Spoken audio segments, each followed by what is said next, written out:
इसके अलावा कोई नहीं है। तो मुतवक्किल के दरबार में एक औरत आ गई। आने के बाद अपने को ज़ैनब बिन्त अली फातिमा बताने लगी। अब मुतवक्किल के लिए तो बड़ा पेचीदा मसला गया। कहता है कि ज़ैनब बिन्त अली फातिमा को गुज़रे एक जमाना हो गया, तो आज तो आई है, ये कैसे हो सकता है? तो आज भी तो जवान है।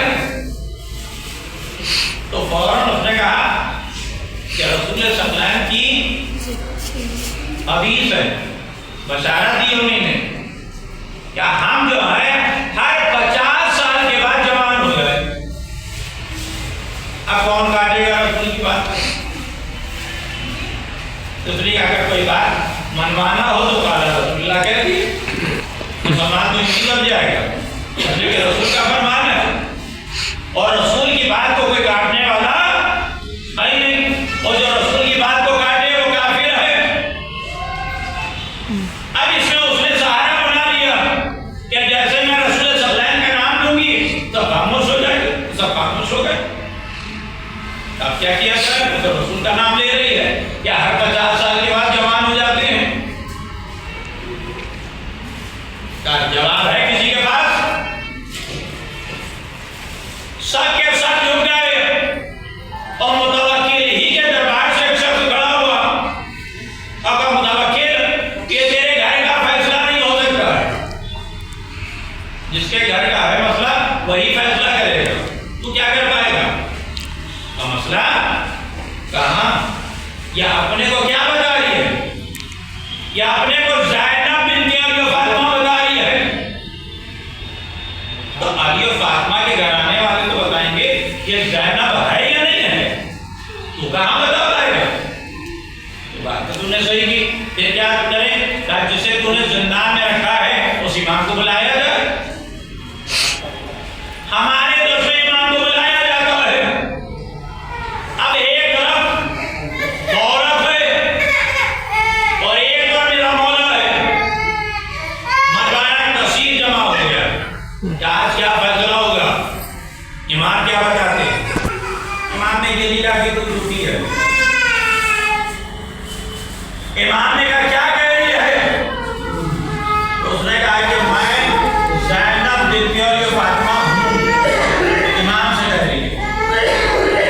इमाम ने कहा ये लिखा कि तू झूठ बोल रही है। हाँ तो बात तो सामने आ ही जाएगा। मुतवक्किल अल्लाह ने जो फजीलतें हमें दी है वो किसी को नहीं दी है।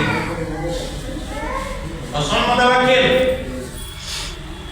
हम आले मोहम्मद का गोल जो है वो दरिंदों का हराम है। फजीलत मिली क्या? आले मोहम्मद का गोल जो है वो दरिंदों पर हराम है। अगर ये अपने को ज़ैनब बिन्त अली फातिमा बता रही है तो दरिंदों में दामन डाल दिया जाए, खुलासा हो जाएगा। अगर ये सच्ची है तो दरिंदे छोड़ देंगे और नहीं तो इसका खात्मा हो जाएगा, खत्म हो जाएगा। आप लोग बात सीखने लगी, वो ये सोचते थे कि मुझे शोहरत मिल जाएगी, दौलत मिल जाएगी, यहाँ तो जान के डालते हैं। अब ठीक कमाई कहने लगी हम झूठे हैं, हम झूठे हैं, हम झूठे हैं। और ये क्या बात है? हाँ तो बातें सामने आ गया। इमाम ने अपनी फजीलत सामने रखी।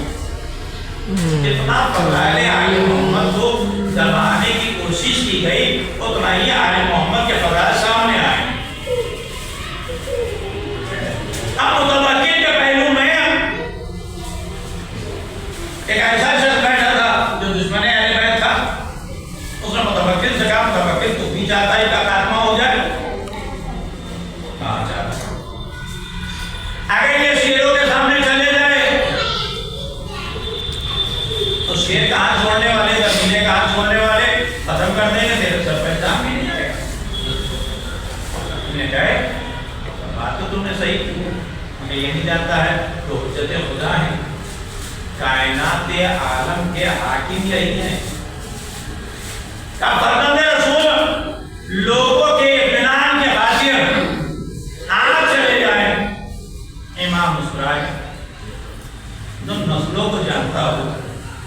वो इसकी हरकतों को नहीं जानता, किसी इरादे से कह रहा है।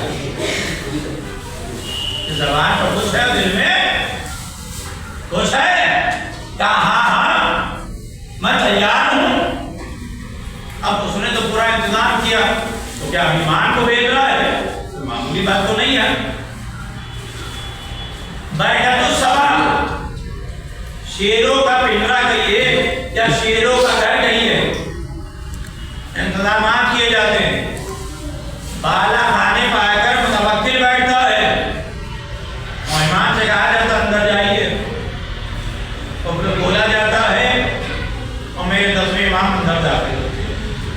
जैसे अंदर दाखिल हुए तो फिर बंद कर दिया गया। मुतवक्किल बड़ा खुश है, क्या करीब जो है दरिंदे जो है ना खत्म कर देंगे,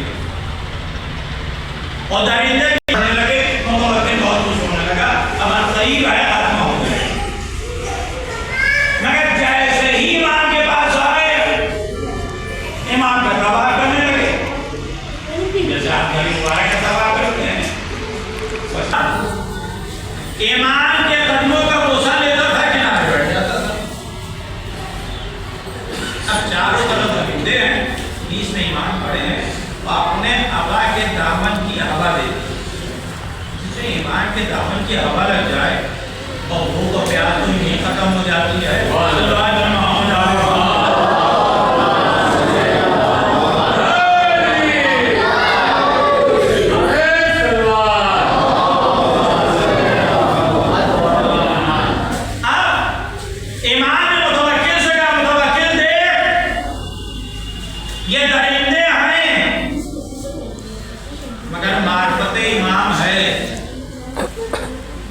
पहचानते हैं तो कैसा मुसलमान, क्या रसूल का कलमा पढ़ने के बाद पसंद रसूल की मार्फत नहीं, शिकायत इतनी हुई जितना ईमान के फजाल दबाना चाह रहे थे वो फजीलत के सामने आ गई।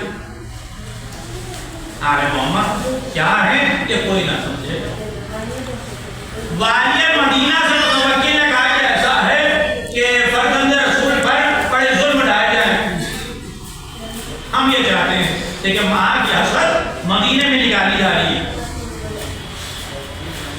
और वालिय मदीना ने जुल्म डाला था, शिकायतें करना शुरू कर दी। और आखिर में मुतवक्किल ने कहा कि आप सामरा चले आइए, 300 लोगों का लश्कर भेजा इमाम को बुलाने के लिए। अगर इमाम का खौफ नहीं है तो एक शख्स को बुलाने के लिए ये 300 का लश्कर, जब 300 का लश्कर जा रहा है, मदीने आ रहा है लेने के लिए इमाम, कातिब है उसी लश्कर में जो वहीं पे है, उस लश्कर की सरबराही जमुना हरसमा के बाद, और कातिब जो है वो तारीख लिख रहा है कि एक शायरा से गुजर हुआ।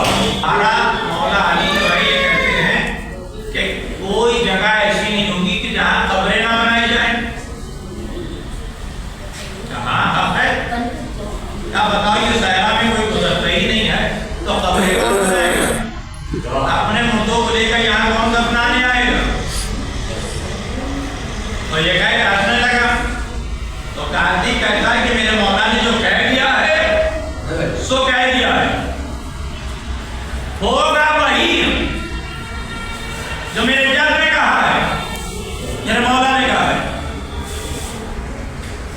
अब ये गई गुजरी हुई बात हो गई, मदीने आया, और मदीने में आने के बाद इमाम से इब्ने असमा मिला, और मिलने के बाद क्या फरजंद रसूल आपको हम लेने आए हैं, मुतवक्किल ने बुलाया है, क्या मुझे 2 दिन की मोहलत दे दे? कहा जैसा आपकी मर्जी, हम 2 दिन क़याम कर लेंगे। जैसे ही और ऐसा कर कि गरम लिबास में लोगों का इंतजाम हो जाएगा लगा। और साथ ही साथ कहा कोई बरसातियां भी इकट्ठा कर ले। और हकमा कहता है कि शिया लोग कैसे कोई इमाम मानते हैं, निकल रहे हैं, लू चल रही है और जाड़े का इंतजाम ये करवा रहे हैं। ये कैसे ले रहे हैं? तो ऐसे कोई ईमान मानते हैं। और सारे गर्म लिबास तैयार हो गए, अभी टोपियां तैयार हो गई, रजाइयां तैयार हो गई, पूरा इंतजाम हो गया, काफिला तैयार होने लगा। तो समझ कहा कि तू भी तैयार हो जा, सामान्य सफर तैयार कर ले। उसने भी बांध लिया, सब कुछ गर्म लिबास भी बांध ले। उसने नहीं बांधे। इमाम चलते चलते कहा कि देखो सारा सामान बांध लिया गया है, कहां फटूंगे रसूल सल्लल्लाहु अलैहि वसल्लम। तब बरसातियां तब वो भी बांध ली गई, काफिला चला। उसी सहरा से गुजर हुआ कि जहां ये गुफ्तगू हुई थी कि यहाँ